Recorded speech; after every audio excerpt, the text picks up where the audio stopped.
एक दिन शहंशाह अकबर नाई से अपनी हजामत बनवा रहे थे। तभी वह नाई शहंशाह अकबर की तारीफ करने लगता है।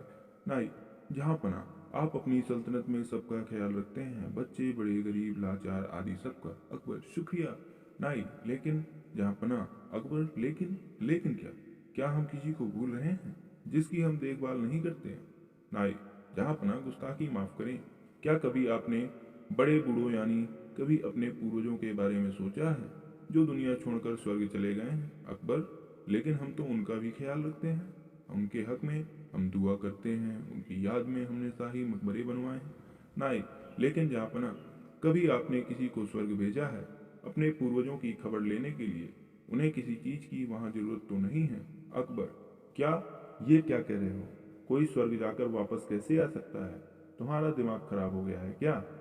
कोई स्वर्ग की यात्रा करके वापस कैसे आ सकता है? नाई, जहाँ पना, मैं सच कह रहा हूँ, स्वर्ग की यात्रा करके वापस आ सकता है। मैं एक ऐसे योगी बाबा को जानता हूँ जो स्वर्ग भेजकर वापस बुला सकते हैं। वजीर अब्दुल्ला उनके भक्त हैं। आप चाहो तो वजीर अब्दुल्ला से कहकर आप उस योगी बाबा को बुला सकते हैं। अकबर, ठीक है, तुम कल ही बाजार वजीर अब्दुल्ला से कहकर उस योगी बाबा को बुलाओ। फिर अगले दिन वजीर अब्दुल्ला उस योगी बाबा को लेकर आते हैं। अकबर, वजीर अब्दुल्ला, क्या योगी बाबा दरबार में आ गए हैं? वजीर अब्दुल्ला, जी जहाँपनाह, वो दरबार के बाहर ही खड़े हैं। आपकी इजाज़त हो तो उन्हें बुलाया जाए। अकबर, जी वजीर अब्दुल्ला, उन्हें बुलाया जाए। योगी राज निरंजन बाबा दरबार में हाजिर होते हैं। योगी राज, अलख निरंजन, मेरा नाम योगी निरंजन बाबा है। अकबर, हमने सुना है योगी जी आप किसी को भी स्वर्ग भेजकर वापस बुला सकते हैं, ये बात सच है? योगी राज, हाँ, मैं किसी को भी स्वर्ग भेजकर वापस बुला सकता हूँ। अकबर, हमें अपने पूर्वजों के बारे में जानकारी चाहिए। वह स्वर्ग में कैसे रह रहे हैं? उन्हें वहाँ किसी चीज़ की ज़रूरत तो नहीं है? योगी राज, आप किसी भरोसेमंद इंसान को स्वर्ग भेज सकते हैं जो स्वर्ग के मोह में ना फंसकर वापस आ सके। वजीर अब्दुल्ला, जा पना, आप बीरबल को इस काम के लिए भेज दीजिए। बीरबल से ज़्यादा भरोसेमंद और कौन हो सकता है? अकबर, बीरबल, क्या आप हमारे लिए स्वर्ग जाएंगे? बीरबल, जी जहाँ पना, मैं स्वर्ग जरूर जाऊंगा, लेकिन उससे पहले मैं निरंजन बाबा से कुछ पूछना चाहता हूँ। योगीराज, इस यात्रा में कितना समय लगेगा? योगीराज, इस यात्रा में कम से कम 2 महीने लगेंगे, अगर तुम स्वर्ग के सुख के मोह में ना फंसे तो। बीरबल, योगी जी, आप मुझे स्वर्ग कैसे भेजेंगे? योगीराज, मैं एक पवित्र आग जलाऊंगा, उसमें तुम्हें प्रवेश करना है। वैसे तो ये क्रिया कहीं भी हो सकती है, लेकिन इसे हम गंगा नदी के किनारे करेंगे। बीरबल, जा पना, मैं काफी दिनों के लिए अपने घर से दूर रहूंगा, इसलिए मैं 4-5 दिन की मोहलत मांगता हूँ। कुछ अधूरे काम निपटाने हैं। अकबर, ठीक है बीरबल, योगी जी आप ये काम 5 दिन में बाद संपन्न करें। अब 5 दिन बाद बीरबल को जलाने के लिए ले जाया जाता है।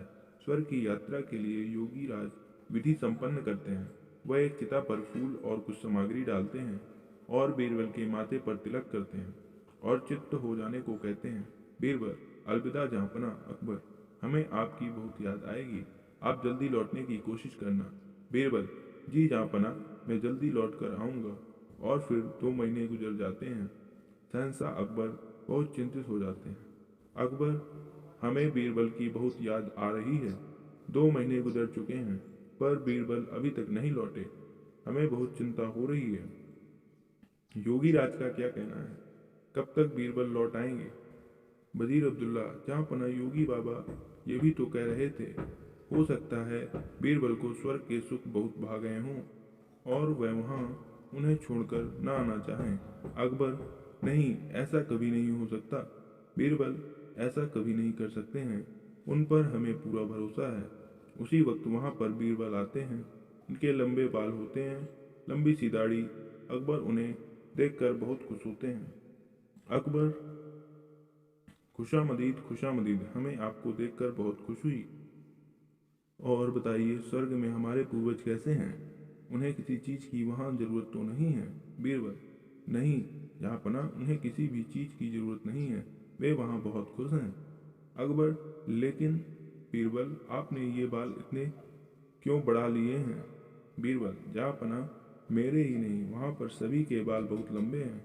वहाँ पर कोई नाई नहीं है बाल काटने के लिए, इसलिए उन सभी ने यहाँ पर जो नाई है उसे बुलाने के लिए कहा है, ताकि वो वहाँ सबके बाल काट सके। अकबर: हाँ हाँ, क्यों नहीं, हम अभी अपने नाई को वहाँ भेज रहे हैं। योगीराज: और वह नाई अभी यहीं पर है, वो इस वक्त हमारे मेहमान बनकर रह रहे हैं।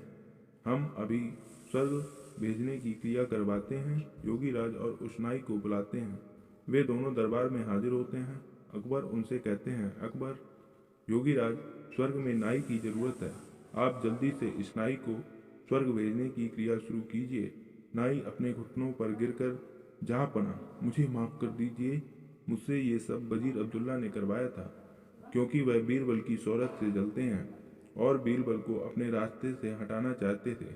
और ये बाबा भी पाखंडी है। पता नहीं बीरबल उस आग से कैसे बच गए, लेकिन मैं नहीं बचूंगा। मुझे माफ़ कर दीजिए। अकबर: क्या इतनी बड़ी साजिश बीरबल के खिलाफ?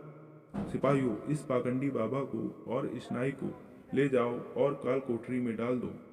और तुम वजीर अब्दुल्ला, मुझे तुमसे ये उम्मीद नहीं थी। मैं अगर चाहूँ तो तुम्हें अभी फांसी पर लटका दूँ, लेकिन तुमने हमारी कई साल हिफाजत की है, इसलिए हम तुम्हें इस देश से निकाल देते हैं। सिपाहियों, इसे ले जाकर सरहद के बाहर छोड़ा आओ, और फिर कभी अपनी शक्ल मत दिखाना। अच्छा बीरबल, मेरे बुद्धिमान दोस्त, ये बताओ, तुम्हें इस साजिश का कैसे पता लगा? बीरबल: जहाँपना, जब मैंने योगीराज के मुंह अगम प्रवेश वाली बात सुनी तो मुझे लगा दाल में कुछ काला है। तभी तो मैंने आपसे 5 दिन की मोहलत मांगी, और मैंने उन 5 दिनों में एक ऐसी सुरंग तैयार करवाई जो उस जगह से सीधे मेरे घर को जाती है। जहाँपना, जब योगीराज ने आग जलाई तो मैं सीधे उस सुरंग पर खड़ा था जो मेरे घर को जाती है। योगीराज की आग जलाते ही मैं सुरंग का दरवाज़ा खोलकर अपने घर पहुंच गया।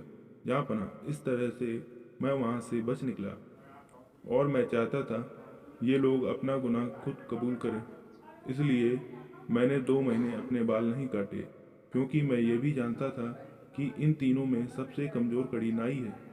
अकबर: वाह बीरबल वाह, तुम ही हो जो ऐसा कर सकते हो, तुम्हारे जैसा कोई नहीं। मेरे साथी दोस्त, तुम ही ऐसा कर सकते हो। वाह बीरबल वाह, शुक्रिया जहाँपना, शुक्रिया।